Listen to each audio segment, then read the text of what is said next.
فواد صاحب، جو ناقدین ہیں اس پروسیس کی، اور میرا خیال ہے کہ اس بات کے اوپر تو ہر بندے کا تقریباً اگریمنٹ ہے کہ ٹیکنالوجی کا استعمال دیگر تمام روزمرہ کی زندگی کے ساتھ ساتھ الیکٹورل پروسیس کے اندر بھی، گورنمنٹ کے باقی سسٹمز میں بھی ٹیکنالوجی کا استعمال ہونا چاہیے. لیکن ناقدین یہ کہتے ہیں کہ ہر الیکشن سے پہلے، پاکستان میں پچھلے 2-3 الیکشن سے پہلے، 2013 کے الیکشن کے اندر وہ میگنیٹک انک انٹروڈیوس کروائی گئی، کہا گیا کہ اس سے دھاندلی نہیں ہوگی. بعد میں جب آپ کو یاد ہے کہ جب ڈبے وغیرہ کھلے تو پتہ چلا کہ وہ میگنیٹک انک کی وجہ سے ہی آدھی چیزیں سیٹل نہیں ہو سکی تھیں. پھر 2018 کے الیکشن سے پہلے ایک RTS کا سسٹم انٹروڈیوس کروایا گیا، وہ بھی اس سب سے بڑی کنٹروورسی بن گئی الیکشن کی رات 2018 کے الیکشن میں. تو یہ اسی کی ایک نیکسٹ کڑی ہے، ناقدین یہ کہتے ہیں. دیکھیے جی، بات یہ ہے کہ اس کو پاکستان میں یہ جو RTS کا جو سسٹم تھا، اس پہ بھی پاکستان میں ایک تو رواج ہے نا کہ جو ہارتا ہے وہ کہہ دیتا ہے کہ جی ہمارا یہاں الیکشن جو ہے وہ صحیح نہیں ہوا، اور یہی ہم 2018 کے بعد مسلسل دیکھ رہے ہیں. RTS کے اوپر بھی میڈیا میں انہوں نے کہا کہ یہ بڑا ظلم ہوا ہے اور یہ ہوا ہے، لیکن آپ الیکشن کمیشن میں جو دائر پٹیشنز ہیں وہ اٹھا کے دیکھیں گے، ایک بھی پٹیشن اس بات کے اوپر فائل نہیں ہوئی کہ RTS سسٹم فیل ہونے کی وجہ سے نتیجہ جو ہے وہ تبدیل ہوا ہے. اور ایکچولی جو پٹیشنز کی تعداد ہے وہ 2013 کے مقابلے میں بہت کم ہے اس بار جو پٹیشنز جو ہیں وہ فائل ہوئی ہیں. تو جو ایویڈنس ہے وہ ایکچولی اور نمبر جو ہیں وہ کنٹراڈکٹ کرتے ہیں اس بات کو. دوسری بات یہ ہے کہ دیکھیے، اگر آپ کو یہ نہیں پسند جو پرپوزلز ہم نے دی ہیں، ٹھیک ہے، آپ اپنی لیں. یہ تو کوئی بات نہیں ہے کہ آپ روز یہ بھی کہیں کہ یہ الیکشن سسٹم ٹھیک نہیں ہے، اس کے اوپر ہمارا اعتبار بھی نہیں ہے، اور جو ہم تجاویز لا رہے ہیں وہ بھی صحیح نہیں ہے، اور آلٹرنیٹ بھی ہمیں نہیں پتا. یہ تو کوئی بات نہیں. بہت شکریہ. وفاقی وزیر فواد چودھری صاحب ہمارے ساتھ موجود تھے. حبیب صاحب، فواد چودھری صاحب یہ کہہ رہے تھے کہ اگر آپ کو ہماری تجاویز اگر منظور نہیں ہے تو آپ اپنی تجاویز سامنے لے آئیں. الیکشن کمیشن نے 37 اعتراضات اٹھائے ہیں. الیکشن کمیشن کا رویہ آپ کو ٹھیک لگتا ہے، یا پھر حکومت جو کہہ رہی ہے کہ اگر نہیں مانتے تو پھر ہم آئینی راستہ اختیار کریں گے؟ دیکھیے، ایک تو یہ بات ہے کہ حکومت جس بنیادی نقطے کو نظر انداز کیے ہوئے ہے وہ یہ ہے کہ یہ جتنا بھی سسٹم ہے، یعنی پولنگ سٹیشن پہ جانا، پھر اپنا ووٹر لسٹ میں سے اپنا ووٹ فزیکلی دیکھنا اور پھر ایک مہر لگانا اور اس کے بعد اس کو ڈبے میں ڈالنا، یہ وہ طریقہ ہے جس کے اوپر پوری کی پوری قوم کا اتفاق رائے ہے. بلکہ آپ اگر اس کو سیفلی کہہ سکتے ہیں کہ تقریباً 90% دنیا میں جہاں جہاں ووٹ ڈالے جاتے ہیں وہ اسی طریقے سے ڈالے جاتے ہیں. اور جو 10% دنیا جہاں پہ لوگوں نے کچھ دوسرا معاملہ کیا ہے مشینوں والا، تو وہاں پر بھی ان مشینوں کے خلاف ایک آواز موجود ہے. تو لہٰذا ایک متفقہ راستے کو چھوڑ کے آپ ایک ایسے دوسرے راستے کی طرف کیوں جا رہے ہیں کہ جس کی صرف آپ سپورٹ کر رہے ہیں اور دوسرے لوگ نہیں کر رہے؟ ایک تو یہ سوچنے کی بات ہے. دوسری بات ہے کہ میں اس میں سمجھتا ہوں کہ الیکشن کمیشن کا اطمینان بہت ہی لازمی اور ضروری ہے. اگر الیکشن کمیشن، کیونکہ اس پرٹیکولر کیس میں یہ فواد چودھری صاحب ہوں، عمران خان صاحب ہوں گے یا شہباز شریف ہوں، یہ ہمارے نمائندے ہیں، لیکن اس پرٹیکولر کیس میں یعنی ووٹنگ کیسے ہوگی، ووٹنگ کا پروسیس کیا ہوگا، ہمارا نمائندہ دستور کے تحت وہ الیکشن کمیشن ہے. ہم ان لوگوں کو نہیں مانتے کہ یہ آپس میں بیٹھیں اور بیٹھ کے جناب فیصلہ کر لیں، میں مشین کو ایسے کر دوں گا، میں ووٹ کو ایسے کر دوں گا. یہ نہیں ہو سکتا جب تک اس کے اندر وائڈ قسم کی، بہت وسیع البنیاد قسم کی آپ انڈرسٹینڈنگ نہ ڈیولپ کریں اور اتفاق رائے نہ پیدا کریں. یہ حکومت کا طرز عمل درست نہیں ہے EVM مشین کے حوالے سے. صاحب آپ کی جانب آؤں گی. حکومتی طرز عمل کی بات ہو رہی ہے، حکومت کہہ رہی ہے کہ اگر نہیں مانتے EVM کو تو پھر ہم آئینی راستہ اختیار کریں گے. ایک چیز جسے اپوزیشن اور الیکشن کمیشن نہیں مان رہا، کیا اس کو اس پر منانا بہت ضروری ہے، یا پھر انا کا مسئلہ بنا کر اسے مزید ہم ایکسٹینڈ کر دیں اور دوسری طرف صورتحال چلی جائے گی؟ دیکھیے، ایک بیسک پرنسپل سے تو میں اتفاق کرتا ہوں، اور وہ یہ کہ ٹیکنالوجی کا استعمال ہمارے الیکٹورل سسٹمز کے اندر ہونا چاہیے. ساری دنیا کے اندر ہوتا ہے، اور یہ خاص طور پہ جو پچھلا 1.5 سال کا پیریڈ، ہم نے 2 سال کا جو کرونا کا پیریڈ گزارا ہے، اس پیریڈ کے اندر آپ اگر خاص طور پہ دیکھیں، ساری دنیا میں دیکھیں، تو مزید اس بات کی دلیل ملتی ہے کہ جو چیزیں ٹیکنالوجی کی وجہ سے آسان بنائی جا سکتی ہیں, زیادہ محفوظ بنائی جا سکتی ہیں, ان کو بنانا چاہیے.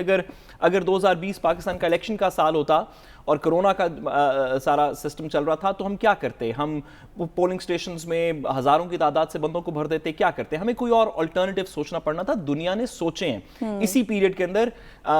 اسرائیل جیسے ملک کے اندر 4 الیکشنز ہوئے ہیں, تو انہوں نے مختلف طریقے سوچے جس میں ٹیکنالوجی کو امپلوائے کر کے الیکشن کا پروسیس کروایا. ہمارا جو پارٹیزن پروسیس ہے کہ حکومت تجویز دے گی تو اپوزیشن کہے گی کہ بہت خراب ہے. اب اپوزیشن بائی دی وے کہتی ہے کہ ہمارا الیکٹورل ہمیں ریفارمز کرنے چاہیے. الیکشن کمیشن بھی کہہ رہا ہے, سوری میں ایک گزارش کرتا چلوں, اپوزیشن کہتی ہے کہ ہمیں الیکٹورل ریفارمز کرنے چاہیے. الیکٹورل ریفارم اس سسٹم میں کرنے چاہیے جو اپوزیشن نے اپنی حکومت کے وقت 2017 کے اندر انٹروڈیوس کروایا تھا. تو جب بھی جو اپوزیشن میں آتا ہے اس کو سسٹم برا لگنا شروع ہو جاتا ہے, اور کچھ تنقید تو اس وجہ سے ہو رہی ہے. الیکشن کمیشن کو غیر جانبدار ہونا اور ہونے سے زیادہ الیکشن کمیشن کو پبلکلی یہ سمجھا جانا کہ غیر جانبدار, یہ بڑا ضروری ہے. کیونکہ ڈیموکریسی جو ہے اس بیسس کے اوپر, اس ایزمپشن پہ ریسٹ کرتی ہے کہ جو الیکشن کمیشن ہے وہ کم از کم کسی کی سائیڈ نہیں لے گا, نہ حکومت کے خلاف بغیر وجہ کے ہوگا, نہ اپوزیشن کے خلاف بغیر وجہ کے ہوگا. حکومت کو الیکشن کمیشن کے ساتھ بات کرنی چاہیے, الیکشن کمیشن کو قائل کرنا چاہیے, کیونکہ جب تک ایک انڈیپینڈنٹ کانسٹیٹیوشنل ادارہ جو کم از کم آئین کی روح میں انڈیپینڈنٹ ہے, جب تک آپ اس کے تھرو یہ پروسیس نہیں گزاریں گے, پارلیمنٹ کے اندر آپ باقی جو مرضی کر لیں. ہمیں 2017 کا الیکشن ایکٹ نہیں یاد جب پارلیمنٹ ساری اکٹھی بیٹھ گئی تھی اور انہوں نے کہا تھا کہ ہمیں اثاثہ جات ڈکلیئر کرنے کی کوئی ضرورت نہیں ہوگی کینڈیڈیٹس کی. تو پارلیمنٹ کا مل جانا بڑی اچھی بات ہے, اس کے تھرو لیجسلیشنز ہو سکتی ہیں اور کام ہو سکتے ہیں, لیکن ووٹنگ سسٹم کے لیے الیکشن کمیشن کا قائل ہونا ضروری ہے. ٹھیک ہے جی, اس کی جانب ہم بریک کے جانب بڑھ رہے ہیں, بریک سے واپس آئیں گے, ہمارے ساتھ رہیے گا. اس کے ساتھ ہی پروگرام سے اجازت دیجیے, آپ سے کل ملاقات ہوگی. اللہ نے نگہبان.